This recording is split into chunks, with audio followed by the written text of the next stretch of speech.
Hi, all, and welcome to the Relationship Renovation Podcast. I'm Tarah Kerwin. And I am EJ Kerwin. And as always, we're super grateful for our listeners to be able to even have this opportunity to bring resources, healing, normalizing challenges in the world with ourselves, with each other. This is our favorite time of the week, doing the podcast. It is. We get our Starbucks in the morning. Yeah. I have cute little pink headphones that EJ just bought me, which I love them. Yeah, they're very fluffy. We're going to start videoing these too, so that is going to be fun. I'm super excited.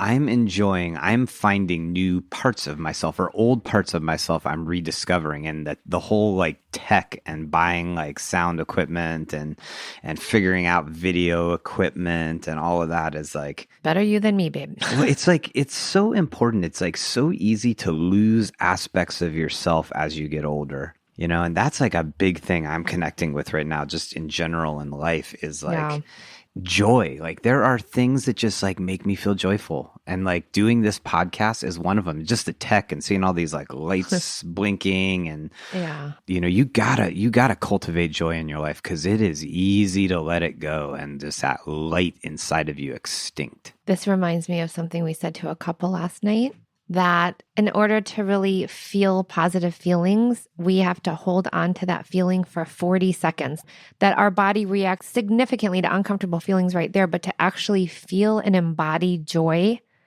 you have to hold it for 20 to 40 seconds. And so at the end of any of my sessions, more individual, now I'm going to start doing it with couples, sorry guys, like they have to do an appreciation about themselves or each other.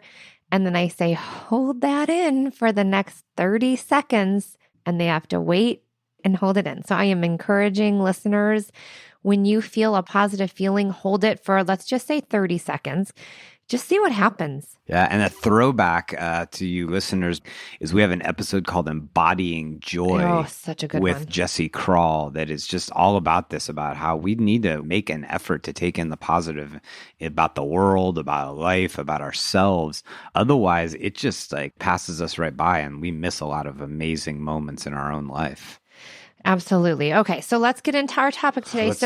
We had a bunch of social media followers ask if we could do, a few different types of podcast. And so we are hearing our listeners.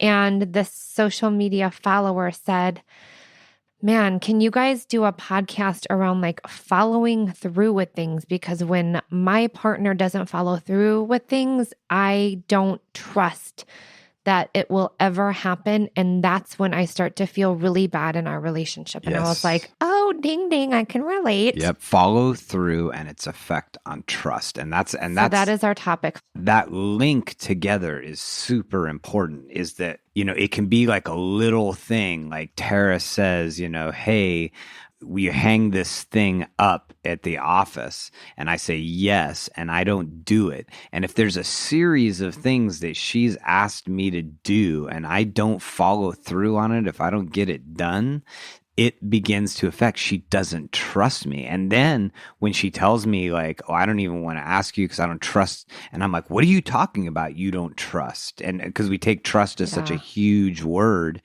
but we've seen it over and over and over with couples, is that when one partner or the other does not stay consistent, does not do the things that they say they're going to do or continue to do them, it diminishes trust within the relationship.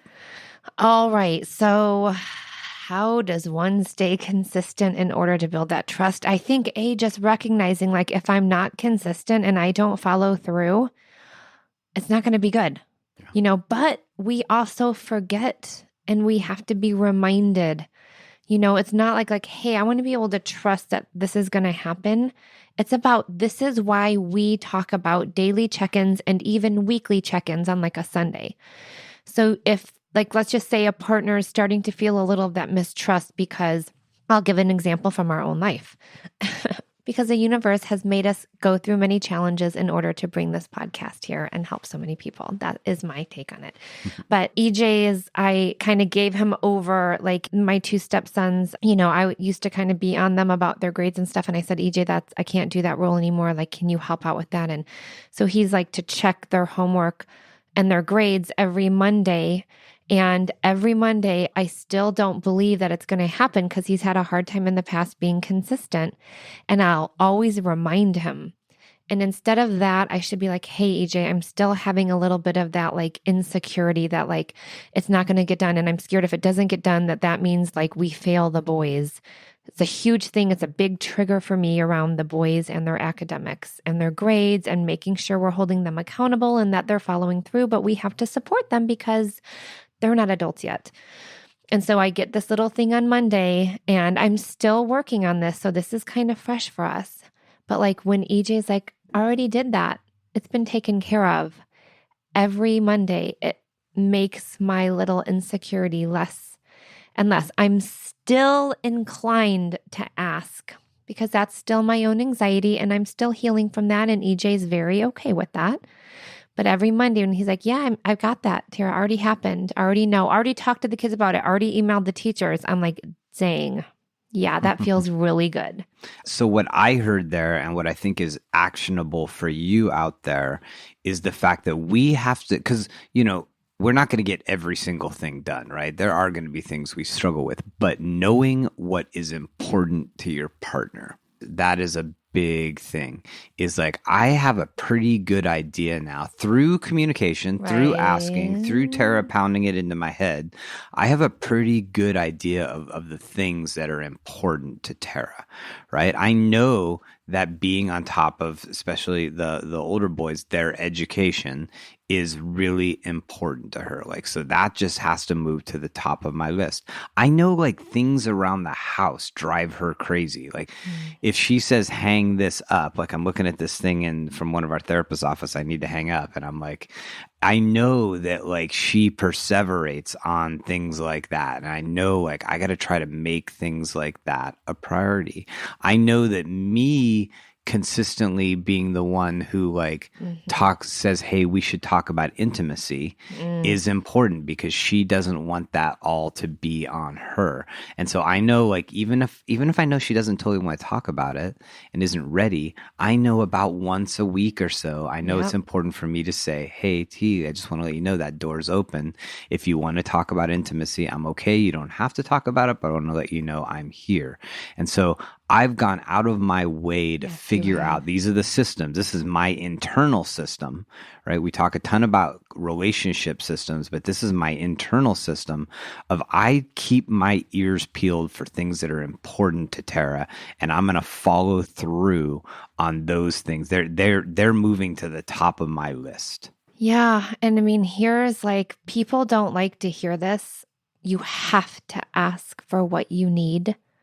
And if you have to ask for it 3 times, that's okay. Because if your partner is receptive, you're important and you matter, right? And I think couples get into this nag game like, oh, I feel like I'm the parent in this relationship and I'm constantly having to remind them like, you're doing it wrong. This is where check-ins come in because you can start to say like, listen, I felt like this week we weren't, or, I had a hard time with, this not being followed through with. And I'm really hoping like, how can we do it the next week so we can set ourselves up for success so I can start to feel more confident. That is so different from like, I'm so sick of reminding him or her. I so am sick of being the mom. Like, I'm just going to totally be in this place of resignation. Forget about it. You don't want to be there. You have to hold each other accountable and you have to talk about it and you have to assume that the other person needs support and kind words. And, the way that we say things is huge. Like if I were to say to EJ, like, oh, did you check the kids' grades this Monday? Which I have, I know but I've noticed like, it's like, hey, this is my anxiety because I'm still like this insecurity is lingering. Like, I just need to be soothed. Like, how is the boys' grades happening? Right? Is that way more hearable? Yeah, absolutely. Absolutely.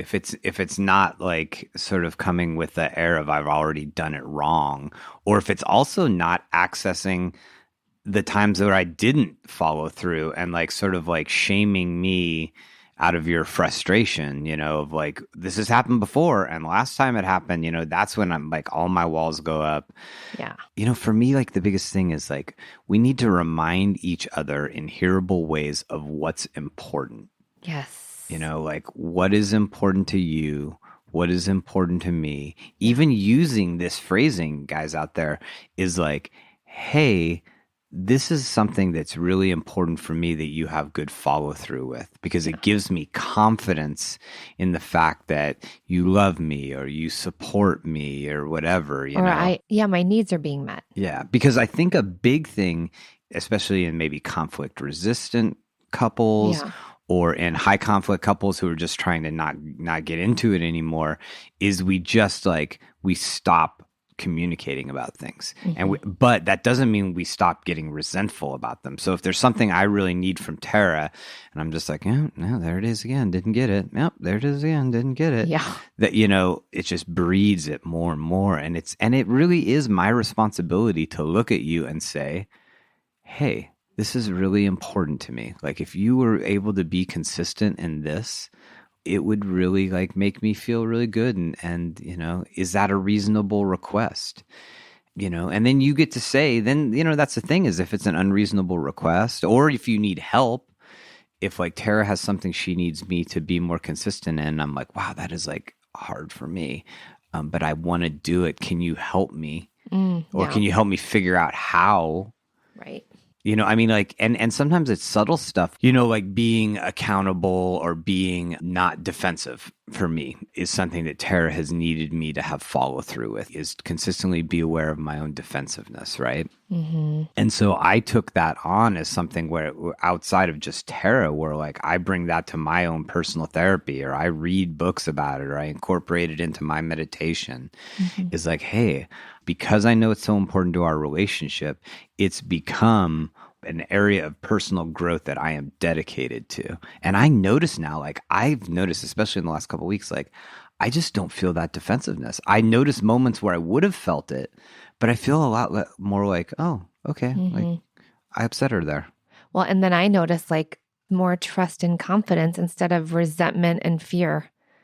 Is it still there? Sure. But are we talking about it in a healthy way? Absolutely. Again, and it's like, like right now I could, model like what this looks like. EJ, like, how do you feel like over the last week, how has it felt between us? Like, is there anything that you need more of? I know I'm putting you on the spot right here, and I want you to be truly honest. Like something I would like you to be more consistent in? Yeah. Have better or that you've been feeling and you haven't like maybe told me about it. Let's see. He's on the spot, guys. He was not expecting this. Yeah. I mean, I'll be honest. That's like, I feel like not really right now. Like, because I'm perfect. Yeah. I'm just kidding. Yes. Because you're right. 99.99% of the time. Just no. I mean, you've been really responsive.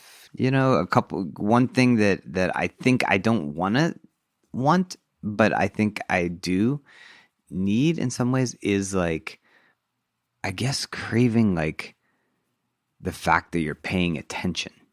Is just knowing that like if I'm feeling something or saying something, that you sort of stop and give me your undivided attention. And that is something that in this last like week or two, I've seen you just like stop and look at me and pay attention and acknowledge it. Ooh, and that's so like proud of myself. Yeah. And that's I know that's hard for you because you're like a bee. You're like a buzzing bee, man. Going from flower to flower. So I know that's not easy. And so the fact that like the other day something was going on for me and you stopped and you looked at me and were like, and even like came close to me, that built tons of trust. Coming back to our thing, that built trust that like, oh, like she's intentionally doing that. Like that's not happening by accident. And that means a lot. That is mature relationship, is we want everything to be just like this like organic thing that happened when we first got together. But it almost means more now that you are working to do things that are good for our relationship, because it means you really care. It's not just, my stunning good looks. Like, can I add to this one really quick? Do it. Because I'm sitting here like, really? I did? I didn't even. If you in those moments let me know, like, hey, like not all the time, but like, hey, honey, this is a moment that I just realized you're paying attention, because that's going to reinforce, because I didn't even know I did that. Yeah, we were sitting in, it was after. Will you let me know? That's a Yeah, request. I will let you Thank know. you. I'll let you know in the future. Yeah. Yeah. I think in that moment I was really feeling something. So, but yeah, I can definitely work on being like, hey, you're paying attention to me. Thank you, honey. Because we're so good at saying when we're not doing it, and we're so bad at saying when we are doing it. And the more I know I'm doing it and it feels good to you, I'm going to keep doing it more. Yeah. Okay, so let's flip it now. You can ask me. All right. Are there things in follow through that I could be, more aware of right now? I feel like you have done a very amazing job at being on top of the boys' homework and grades. Just being patient still with my anxiety around that, since it's getting near the end of the grading period. And I also feel like you have been much better at being the chore police, which was really important to me, because I kept feeling like I was like, all right, did you brush your teeth? Did you get your back? And I said, can you help me with this? And I feel like you've been really good at that. And so, yeah, just being aware that like that's still really important to me. Keep it And up. yeah. Keep up the good work, son. And here's the thing, if you guys check in like this every week, you start to meet your goals, and it starts to get better and better, and it's not going to be perfect, and we're going to totally mess it up, and it's going to be clunky in the beginning, and it's all okay, because we are living proof that we are building confidence and trust because we are following through. And when we're not following through, we're keeping it on topic weekly so we can make sure we don't get stuck in the gutter of resentment and mistrust. It's a bad place to be. Yeah. So again, stinky, and I don't like resentment. Yeah. So it's just, again, important for consistency, but it's not this assuming that they're just going to do it. Yeah. You got to constantly talk about it. So a quick recap about following through and how it leads to a lack of trust. We're just going to flip it straight up to the positive. Mm-hmm. Is being proactive with your partner about letting each other know what things is it very important that they follow through with, and then supporting each other in following through and creating systems that keep that happening. Like the school thing with the boys is just like, I know every Monday that that's my thing to do, and that she appreciates it when I do it. So I know what's important to her. I created a system, and now I'm working on being consistent in it, and then reap all of the benefits of feeling trusted and feeling successful in supporting your partner. That feels pretty darn good. And I'm just going to add one more thing before we end, because this work, being consistent, following through, is so soothing for the soul. Like when you follow through with that homework or whatever that is, right? My anxiety is soothed. So it's not about you're losing or you're giving in or whatever couples think it is. We are in each other's care in a healthy, interdependent way for most of us. That when you are consistent and follow through, you are actually taking care and soothing me. Not that that's your job completely, but it's a part of it. So just recognize like, wow, this would actually be soothing for my partner. Heck yeah, that's important because I love that person, even though they make me crazy. And I really do believe wholeheartedly that our program, there's a link in our notes to Relationship Renovation at Home that helps you create the systems that help you have these conversations, help you create really great follow through in your relationship, understand the obstacles to that follow through, and build emotional safety. So if you're sitting at home and you're like, God, yeah, my relationship needs this, check out in the show notes. I think you can download the first couple lessons. So just go Relationship Renovation at Home. It really helps you with this. And these are all the things that Tarah and I do. And, we created these programs out of the systems we created in our own relationship. And we are like, I believe this more so now than ever, that like our relationship is the strongest it's ever been because of doing all of these things. And I'm not, It could still be stronger. Just no kidding. no BS, like no BS. I believe that with Thanks, all my Evan. heart. Yeah, I do too. We're definitely moving and trending towards a healthy, deeper, connected direction. Absolutely. All right, you guys. Well, thank you for listening. And as always, take care of yourself, take care of each other. Bye-bye. Bye-bye. Me and you just singing on the train. Me and you listening to the rain. Me and you, we are the same.